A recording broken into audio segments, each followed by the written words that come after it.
would you say, I'm pleased to donate to our school. I'm only returning what you gave me when I was at the school, because that 4 years was the best 4 years I've ever had in my life at a school. And the principles I learnt at Sydney Boys High, and to be honest, and to be not get in any trouble, not be robbery or anything like that, and just to be a good citizen, if you understand. It was a lovely school in the old days. I suppose it still is at the moment, but it was a lovely place when I went there. And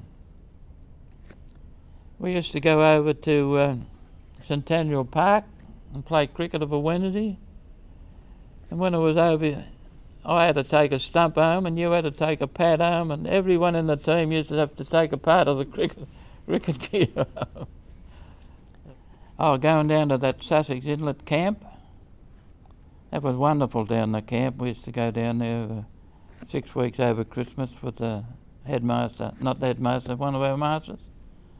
Wonderful place it was. It bonded you together like. There'd be 20 or 30 boys down there for 6 weeks. We done fishing mainly. We lived on fish. And I don't think we had lunch. We only had breakfast and dinner. And they had to wait for the fishermen to come back to cook the fish for dinner of the night. And the old bloke that owned the compound, he had like a bit of a store. And I think the baker used to come Mondays and Thursdays and load about 50 loads of bread onto the table. And I think it was like a toughening up school. You know, it toughened you up a lot, because I don't think we had too much to eat when we were down there. Of course, it was only, he used to charge £6 for 6 weeks, or £4 for 3 weeks. And my brother had only just got a job and he gave me the £4. And but then, when I was at high, I could have rowed. I could have been a rower, but you had to pay 10 shillings a week to go into camp. And of course the depression was on, and my father never had 10 shillings a week, so I never got around to be a rower. About the teachers, they were all brilliant. I mean, we had Jasper Killip, he was the boss, and Mr. Bullock was his offsider. And then we had wonderful teachers in them days, and old Bulldog Hallett. He was a wonderful old man. I was having trouble with maths. I used to sit up in the back. The teacher said, "Down the front for you, Buster," in that front. 6 months later, we had the examination, and he came back with all the results of the exam, your papers. He said, "You've got to see the boss, Buster." He said, "Go round there and see the boss." I thought I nearly had a heart attack. When I went round, the boss had me paper. He said, "Keith Kent, you got 99 out of 100. I improved from being up the back where I couldn't hear, and I got 99. But I was terrified when I was going round. I thought they were going to give me 6 with a cane or something with them saying. But no, they were wonderful. They were wonderful men. We had a little, he's in that one of them, a little chap called Chicker Clark. He owned some sort of a lolly shop round. He had a lolly factory, and he was a leggy. He used to bowl leg spinners, and I used to be the wicket keeper sometimes. And when he was going to bowl the wrong un, he'd go like that, he'd rub his hair back, and he'd bowl me a wrong un, so I knew which way the ball was going. And we used to get a terrible lot of wickets, me and this little Chicker Clark. But he had some sort of a factory up here, and I bumped him not so long ago up the road. He's still alive. But sport was a big thing in them days. We had a gymnasium, but I think we only done vaulting over a horse. You know, what they call them? A horse, don't they? When you vault over a horse. And they had racks, you used to stand upside down with your head on the floor. like all our family was involved with horses. They used to take me to the races when I was 5 years of age. And all our family's always been a lover of racehorses. And when you went to Randwick in those days, there'd be 100,000 people in the flat and a big meeting, and every bloke wore a hat. They all wore hats in the old days. And racing was the prize money was paid by how many people come in the gate. Now it's all paid by tab. The Totalisator board pays all the big prize money. Because see, the Melbourne Cup's $3 or $4 million. When I was young, they never had $3 million in the Commonwealth Bank, did they? And you know, when the Depression was on, there was no dole, and there was no. Your father, he'd have to walk from Bondi Junction to the quay with a sugar bag over his shoulder, and they'd give him 2 old loaves of bread and a bag of potatoes and a bag of onions and something else, and then they'd have to walk home again. There was no dole or handing out like they give them with today. When I left school, the war just started, and you came under the manpower, and you had to go and do an examination and a quiz like he could, and he said, "You will start at Loco Everley on Monday as a junior locomotive cleaner." I said, "Thank you." I said, "How much will I get?" He said, 25 shillings a week. Now that's $2.50, and we work 48 hours. You wouldn't credit it, would you? See, when the war started, the basic wage was £4.04. Your father was only getting $8.80 a week. And when they put him in the army, they got 7 shillings a day. And then they give him a shilling rise, you got 8 bob a day. And then they sent you up the islands and you got shot in the bargain, so it was a pretty tough life, wasn't it? But I could tell you some funny tales about the army. I was only 16 when the war started, and when you turned 18, every Australian male had to do a medical for the army. And you got a letter, report at Waverley Council Chambers on the 24th of August 1923 and 1941, and please bring 2 cut lunches. And I thought, Jesus, what sort of an army we got? You had to bring your own lunch for you. But anyhow, I was protected, like firemen and drivers were protected on the railway, because we had to transport all the troops away around all the places, see. But when she finished with you, one door you went to the army and the other door you went back to Bondi Junction. But anyhow, we had a good time, but it was hard work on the railway when the war was on. So you'd go to work at 2 o'clock in the morning, and you'd get up like you'd work a good military train to Goulburn. You'd get relieved and you had to walk up the old barracks. And it was that cold in the morning you'd feel the frost biting your ears as you walked along.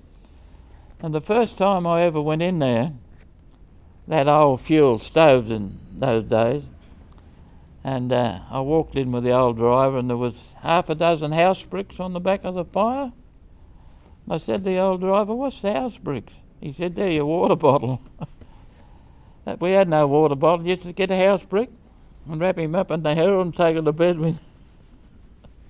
Yeah. And everything on the railway was like what they say, up as a range. You had a job away, but you didn't know when you were coming home. Now, when you got relieved at Goulburn, you went in and signed off with the roster clerk. And the old driver would say, "How many ahead of us?" He'd say, 5 or 6 set to have a job home before you.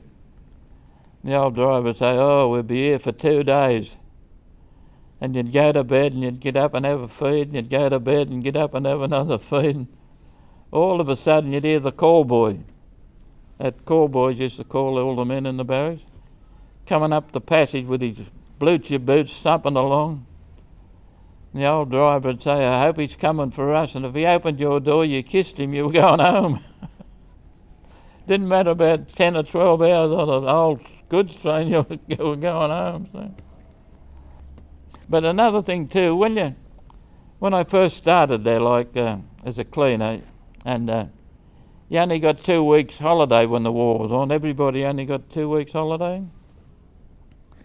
And after a year, the roster clerk said, you're going on holidays on Monday? I said, thank you. He said, go upstairs and get your docket and get your holiday pass. So up I goes. He wrote me out a docket for £2.10 and give me a holiday pass. And I thought, Jesus, this is good. He's giving me £2.10 to stop home for a fortnight. And they used to pay, they had a paymaster like down the end of 10 platform at Central. And every morning on the railway used to get paid there. They must have paid out millions of dollars on payday. Now it's all put in the bank for you. After the war, I worked on the railway all my life. I drove trains for 45 years.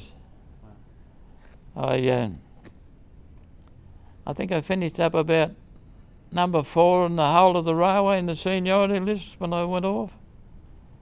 And that was 1981. I done my last trip to Gosford on a interurban.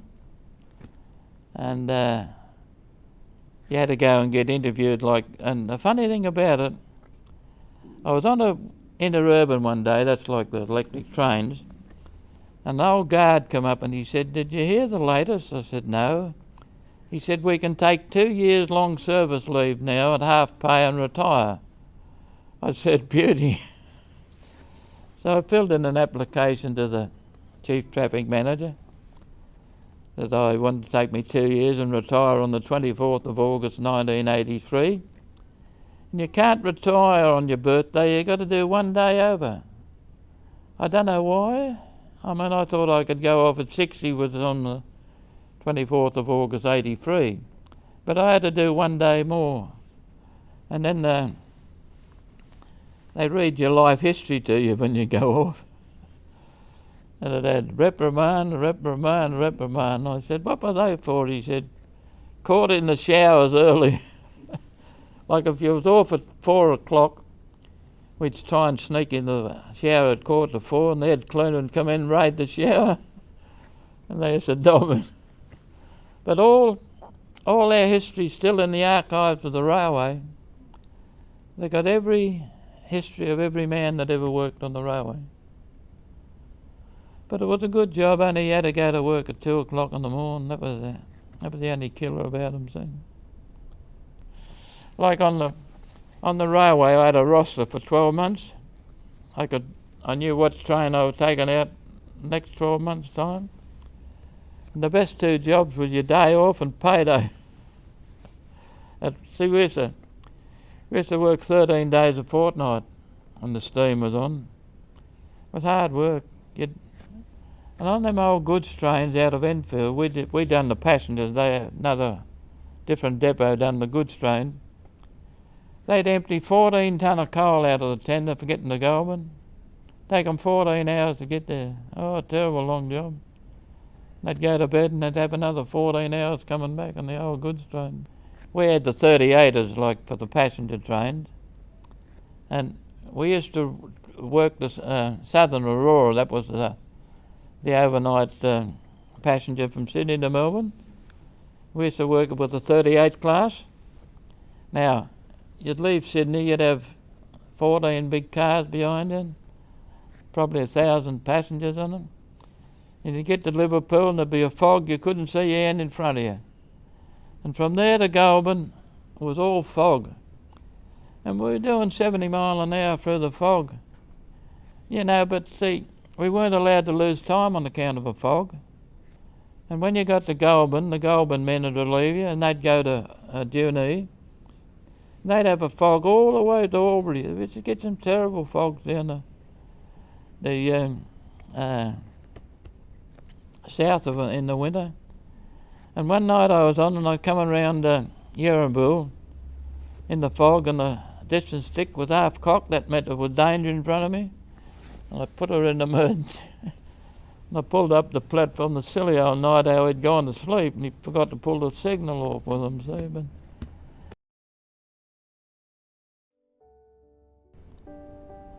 I loved all the camaraderie at Sydney Boys High.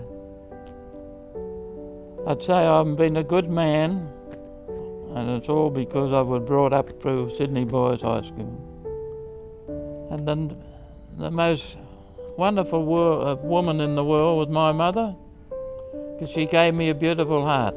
That's why I'm an old man, because my mum gave me a beautiful heart.